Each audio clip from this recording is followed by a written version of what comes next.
एक आखिरी छोटा-सा सवाल दोनों से करूँगा एंड दैट इज़ पहले तार साहब आपके पास। तार साहब 75 साल हो गए। मैं चाहता हूँ कि आप विजुअलाइज़ करें that how middle east, Europe, US, UK, China ये पाकिस्तान को कैसे देख रहे हैं 75 साल बाद? क्योंकि ये एक बड़ी इंपॉर्टेंट डेवलपमेंट है क्योंकि over the period of time क्योंकि आज पाकिस्तान में ये बात हो रही है कि हमने किसके ब्लॉक में जाना है। पाकिस्तान कहता है हमने न्यूट्रल रहना है, वो कहते हैं नहीं आप हमारे ब्लॉक में आए, वो कहता है पाकिस्तान कहता है अमेरिका कहता है तुम चाइनीज़ ब्लॉक में हो, तुम चाइनीज़ कहते हैं कि नहीं आप आँख मिचौली खेल रहे हो।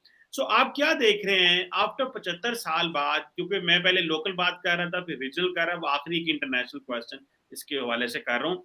So, keeping in mind the Muslim world, keeping in mind the Europe, US, China and UK, ये सारे ब्लॉक ज़हन में रख के आप क्या कह रहे हैं, ज़रा सम अप करें कि दुनिया आज पाकिस्तान को कैसे देख रही है और पाकिस्तान ये जो न्यूट्रलिटी की आज बात कर रहा है, how it is being received globally.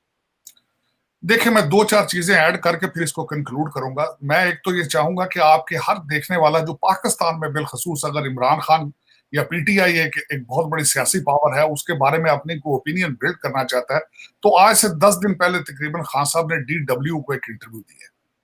उस इंटरव्यू में खान साहब ने ओपनली ये कह दिया है कि Pakistan future is not with America, it is with Russia and China. Russia बिलखसूस उन्होंने कहा है कि हमने वहां से तेल लेना है, गंदम लेना है, हालांकि पाकिस्तान इज एग्रीकल्चर कंट्री। तो आप ये बताएं कि एक मेजॉरिटी लीडर है वो एक फॉरेन टीवी को इंटरव्यू में ये कह रहा है कि our future belong to Russia. अब उसके बाद आपकी सारी आर्मी ट्रेंड जो है वो आपकी सारी अमेरिकन ट्रेंड, आपके हर चीज आर्मामेंट सारी पाकिस्तान की, सारी उनकी एजुकेशन तक सारी अमेरिकन है। आपके जितने सारे प्रोजेक्ट्स हैं पाकिस्तान के अंदर वो सारे अमेरिकन है। 74 साल के रिलेशनशिप अमेरिका के साथ है, आप अलाइंड 74 साल से। तो आप असल में दुनिया आपको कुछ नहीं कहीं से देख रही, आप खुद कंफ्यूज है। मिडल ईस्ट की बात करना चाहेंगे तो मिडल ईस्ट में जितनी स्टेटें हैं वो सारी अपने मुफाद रिलेटेड डिसीजन ले रही हैं। आपने देख लिया होगा माजी में। अब बल्कि ना कि सिर्फ वो, हर कंट्री ही अपने इंटरेस्ट बेस्ड डिसीजन ले रहा है। अब वो अगर सोचा जाए कि जी ये अलायंस बनेंगे, अब देखें छह खलीजी स्टेटें तो सारी इस वक्त इसराइल के मिन्नतें कर रही हैं कि हमें ईरान से बचाओ, हमें एयर डिफेंस बना कर दो। उन्होंने सऊदी अरेबिया ने इसराइल की अपनी सारा कुछ खोल दिया। वो तो सारे अपने अपने डिसीजन ले रहे हैं। अब मैं पहले थोड़ा सा ऐड करना चाहूंगा, मेजर साहब की बात को सेकंड करना चाहूंगा कि जो बात ये है कि भारत आपको आइसोलेट कर रहा है। सबसे पहले आपने खुद अपने आप को आइसोलेट किया, वो इसलिए कि आपको भारत ने कहा था सीपैक बंद करो, आपने करप्शन कर करके उनको जलील करके वहां से निकाल दिया। भारत ने कहा था कि खान साहब जिस दिन यूक्रेन पे अटैक होना है रशिया बैठ जाए जाके। ये किसने कहा था आपको? भारत आपको कह रहा है कि खान साहब हर जलसे में कहें कि आओ बच्चों बाहर निकलो, अमेरिका पे अटैक कर दो। एंटी अमेरिकन सेंटीमेंट के ऊपर खेल रहे हैं, वो कार्ड खेल रहे हैं एंटी अमेरिकन। ये भारत आपको कह रहा है। आपको किसने कहा था कि एक सियासी पार्टी को अमर बिन मारूफ बना दो? ये भारत आपको कह रहा है। तो आप असल में दुनिया को खुद आप अपनी डायरेक्शन अफगानिस्तान और सोमालिया की तरफ आप खुद कर रहे हैं। भारत आपको कुछ नहीं कर रहा। अच्छा, अगर भारत कर भी रहा हो तो मैं कहता हूं पहले अपना होमवर्क करो, फिर किसी को ब्लेम करो। ये अब लोग बाय नहीं करते कि हर चीज में रा इन्वॉल्व है, मुसाद इन्वॉल्व है, CIA इन्वॉल्व है। आपको खुद को कुछ करना पड़ेगा। और मैं हर चीज से एग्री करूंगा मेजर साहब से, बल्कि मैंने पहले भी अर्ज किया था कि दोनों साइडों पे ट्रस्ट फैक्टर है। और वो ट्रस्ट फैक्टर में जो इन्होंने दो चीजें मेंशन की हैं, वाजपेयी साहब के ट्रिप के बारे में और उड़ी के बारे में, मेरा डायरेक्ट इन्हीं चीजों की तरफ इशारा था।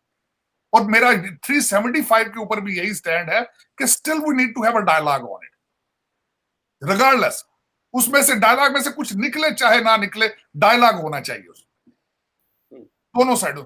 अब उसमें मैं ये देखना चाहूंगा, आपको बताना चाहूंगा कि दुनिया पाकिस्तान के बारे में क्या सोच रही है। दुनिया पाकिस्तान के बारे में यह सोच रही है कि पाकिस्तान एक मुआशी तौर पर एक फेल स्टेट है, पॉलिटिकल इंस्टेबिलिटी है। आपको हर पाकिस्तानी को पता, आपको भी पता है पॉलिटिकल जो हालात हैं आपके। Constitution doesn't exist at all. मेरा मकसद कॉन्स्टिट्यूशन, खान साहब का एग्जिट जो है इस्लामाबाद से, that defines exactly everything what the PTI और आपकी जो पॉलिटिकल स्टेबिलिटी। आप अगर मुआशी तौर पर स्ट्रांग ना हो, आप अपने सियासी क्राइसिस में चल रहे हो, दुनिया आपको किस नजर से देखेगी आप ये खुद डिसाइड ये करें। चाइना आपसे नाराज बैठा है, भारत से आपने डायलॉग बंद कर दिए हैं और TTP आप पे अटैक कर रही है। आपका क्या ख्याल है जो आपके एम्बेसडर वहां बैठे हैं वो चीजें नोट नहीं कर रहे? आपका क्या ख्याल है एम्बेसियां वहां पे कोई पकौड़े तो नहीं बेच रही, वो भी यही अपना काम कर रही है? और अमेरिका क्या देख रहा है? बिल्कुल इसी नजर से देख रहा है कि $26 बिलियन उनका हड़प कर गया, ओवर बिलिंग, ओवर प्राइसिंग करके। सी पैक के बंद होने की रीजन कभी किसी गवर्नमेंट ने कहा है कि बताया कभी किसी को कि ये सी पैक बंद क्यों पड़ा है? आपको 1 पॉइंट जो अगले दिन 2.3 बिलियन आपने चाइना से लिया, को बताया ये इंटरेस्ट रेट की इसकी रेट क्या है, ये किन टर्म्स पे लिया गया है? कभी किसी ने असेंबली में ये चीजें डिस्कस की है? जरूरत ही नहीं समझते ना, जरूरत ही नहीं समझते। तो मसला ये है कि जब तक आप अपना होमवर्क नहीं करेंगे, दुनिया आपकी इज्जत नहीं करेगी। मैं हमेशा ये कह देता हूं, लास्ट बात ये होगी कि जब तक आप पाकिस्तानी नहीं बनेंगे, लोग आपकी इज्जत नहीं करेंगे। इस वक्त आज आप पाकिस्तानी नहीं है। You are run by a few people, those are dual nationals. Their interest is not in Pakistan, their kids are in London और इन कनाडा और इन न्यूयॉर्क। जब तक आप इन लोगों से छुटकारा हासिल नहीं करेंगे, जब तक अपनी सोसाइटी में शराफत प्रमोट करना नहीं शुरू करेंगे, आप नहीं बच पाएंगे। इस वक्त दुनिया भी इसी नजर से देख रही है। जिस तरह मैंने अगले दिन एक्सप्लेन, किसी ने पूछा आप जैसे दोस्त ने कि यार लोग पाकिस्तान को किस तरह देखते हैं। मैंने कहा एक फकीर दरवाजे पे रोज आ जाए पैसे मांगने के लिए, आप उसको किस नजर से देखें? कहना ये रोज मंगण आ जाता यार, और देव यार इन ₹5 तो जान छुड़ाओ। This is exactly what the people think about Pakistan. आप लोगों ने ना अपने पासपोर्ट की इज्जत छोड़ी, ना अपनी फॉरेन पॉलिसी आपकी क्या है जब आपने वो साइफर कर करके आपने वो डॉक्टर असद मजीद का क्विज छोड़ी। मैं हमेशा ये कहता रहा, इनको चाहिए कि पाकिस्तानी एम्बेसियां बंद कर दें। सिर्फ शनाख्ती कार्ड और पासपोर्ट बनाने के लिए एम्बेसियां खोलने की क्या जरूरत है? आपसे कौन बात करेगा डॉक्टर असद मजीद? और जो इस वक्त खान साहब ने जो ड्रामा किया है साइफर का, वो लेटर का, अमेरिकन साजिश का, जिसको सुप्रीम कोर्ट भी रिजेक्ट कर चुकी है, आर्मी भी रिजेक्ट कर चुकी है, आपकी डिफेंस काउंसिल, लेकिन वो बंदा अभी तक खड़ा है जो नेक्स्ट प्राइम मिनिस्टर बनना चाहता है। तो इन अंडर गिवन सर्कमस्टांसेस आपकी क्या रिस्पेक्ट है दुनिया? कोई रिस्पेक्ट नहीं। आपकी वही रिस्पेक्ट है जिस तरह मैंने अर्ज किया कि रोजाना एक बंदा पैसे मांगने आ जाए तो आहिस्ता आहिस्ता लोग उससे जान छुड़ाना शुरू कर देते हैं। That's exactly what the role of Pakistan right now. I'm so sad to say that. I am a Pakistani American and I'm a proud Pakistani American. मुझे अपनी हेरिटेज पे फख्र है, लेकिन दुख जरूर है कि 74 साल से मेरी मादरे मिलत के कपड़े फाड़े जा रहे हैं। दुख जरूर है।